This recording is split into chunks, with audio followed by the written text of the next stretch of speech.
29.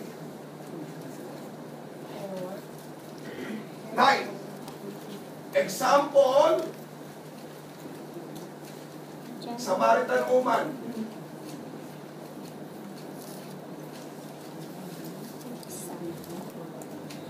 Samaritan in John chapter 4, verse 28 to 29. Who is this Samaritan woman in the Bible? Who is this Samaritan woman? What her job? The Samaritan woman is a prostitute. Makasalanan. He is a sinner. Like Mary Magdalene. Prostitute. Okay? So one day, in Samaria, tradition like Filipino, after they eat lunch, all the Samaritan people will be going to sleep. They rest. Okay? But this Samaritan woman, she's very thirsty. And she go to well of Jacob Wells to what? To get water on the Jacob's well. Panuniha po ang Jacob. Doon po may tubig. Okay? So, she want to get water. Gusto niya kumuha ng tubig because she's thirsty. So, she is prostitute. She shame on what she's doing. So, she get, what do you call that, bandana?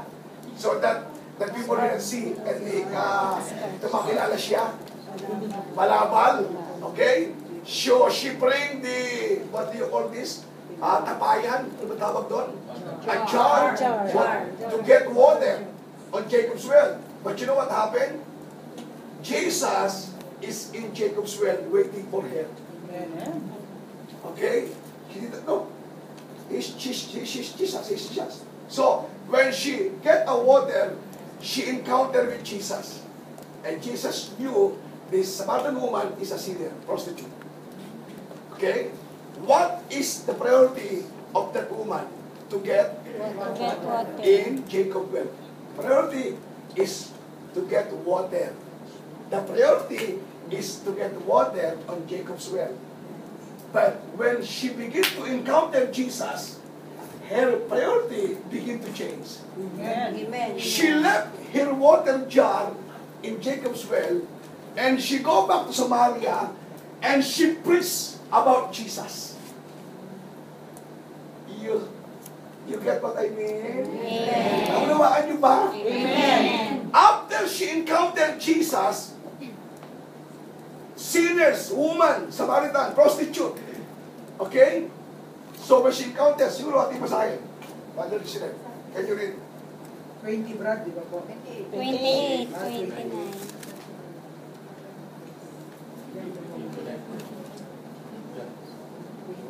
Then the woman left her water jar, went back to the town, and said to the people there, "Come and see the man who told me everything I have ever done. Could he be the Messiah?" So they left the town and went to Jesus. Okay. So thank you. So please understand, open your mind, open your spirit. The priority of that woman is to get water. She bring the water jar to get water on Jacob's well. But when she encountered Jesus, her priority begin to what? Change. What happened? Okay? She left her water jar. Okay? Sabi niya, because if you know who is me, you will not thirst anymore. Because I am the living water. Sabi ni Jesus Christ. So, in other words, on that very moment, the Samaritan woman, a sinners, received Jesus as her Savior. Amen. Tinanggap si Jesus. And her priority to get water are being Change. okay? Like you. You go to Macau to work in Macau. Amen. Okay? You work in Macau, but when times go on, your priority will change. Now, sino ang una sa inyong buhay ngayon? Jesus. Jesus Christ. Amen. Okay? Look, nakikita nyo? Very clear. Iniwan niya ang kanyang banga. Okay? Nang ma-encounter si Jesus. So, ano yung iniwan? Jar. Now, to all of us, in the spirit world, there's a lot of jar in our life. It is attachment in this world. That is the jar. What I mean. Many jar holding in our life. You don't want to release it. But when you begin to encounter Jesus, all the jar in your life will be released. Amen.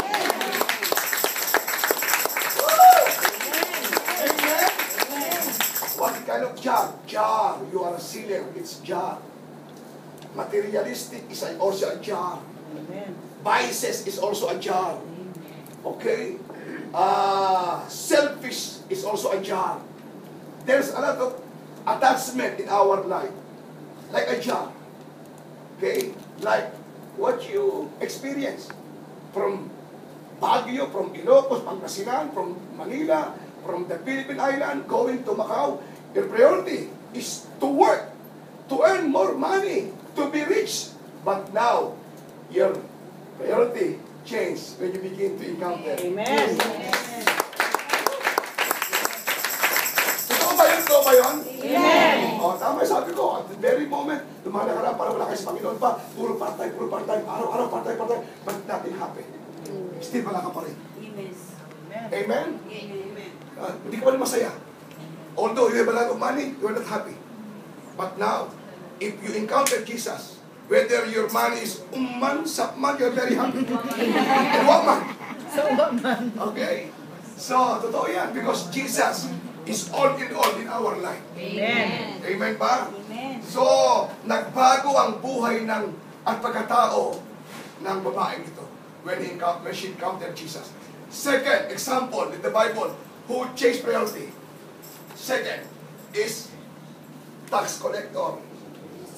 Si Zacchaeus. Example, Zacchaeus.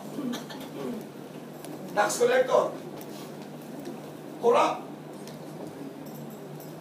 No friends in Jericho. Zacchaeus, he is also a sinner. Tax collector, mandarambong, mangungurakot. The job of Zacchaeus, he is a collector. For example, your tax is only 1,000. He make it 2,000. The 1,000, he did the 1,000. Okay? So many people are getting angry with him. No friends at that time. Zacchaeus, very small. Very small. Maybe 4'7" only. Zacchaeus, pantak siya. But he has no friend because he is, very selfish. Very arrogant. Very corrupt. And one day, ito, in Luke chapter 19, verse 1 to verse 10, what is it? Pakibasa mo nga. Jesus went on into Jericho and was passing through. There was a chief tax collector there named Zacchaeus, who was rich. He was trying to see who Jesus was. But he was a little man and could not see Jesus because of the crowd. So he ran ahead of the crowd and climbed a sycamore tree to see Jesus, who was going to pass that way. When Jesus came to the place, he looked up and said to Zacchaeus, "Hurry down, Zacchaeus, because I must stay in your house today." Zacchaeus hurried down and welcomed him with great joy. All the people started grumbling, "This man is gone as a guest to the home of a sinner." Zacchaeus stood up and said to the Lord, "Listen, sir, I will give half my belongings to the poor, and if I have cheated anyone, I will pay him back 4 times as much." Jesus said to him, "Salvation has come to this house today, Amen. for this man also, as a descendant of Abraham, the Son of Man came to seek and to save the lost." Okay, praise God. So, at that time in Jericho, Jesus came on that place of Jericho. And all the people are, want to know Jesus. Okay? So, Jesus walking at Jericho, and all people are being, crowded people. Jesus, because he is the great healer. Okay? He makes testimony as a miracle at the time. And his name is very, popular. And all the people in Jericho came to him. And Zacchaeus is also came to Jesus. The desire of the heart of Zacchaeus is to know Jesus, but very small. He did not see Jesus because of the people are very high, very tall. Then what happened? He got and climbed to the sycamore tree to see only Jesus, to see Jesus only. The heart of Zacchaeus is to know Jesus. Who is this Jesus? The priority of Zacchaeus is to know Jesus. Who is Jesus? The priority of Zacchaeus changed. You know what happened? When he climbed up the tree of sycamore, okay, question. Who want to know Jesus at the time? Who? He want to know Jesus. Tama? Okay? But the priority began to change when Jesus stopped at sycamore tree and said, Zacchaeus, come down. I want to go to your house. Look. Kasi mabuti. Gusto makilala ni Zacchaeus si Jesus. Ang sistema nagkabaliktad. Si Zacchaeus ang nakilala ng Panginoon. Amen.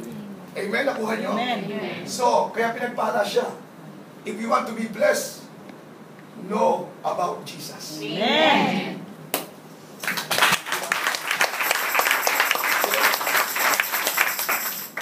Si Zacchaeus ang gusto makilala, nabantaran ang pangyayari. Si Zacchaeus ang nakita ng Panginoon. You see? Bakit? Kasi dami niya siya ng kanyang puso eh. Ang tax collector, nagbago ang kanyang buhay when he encountered Jesus sa bahay niya.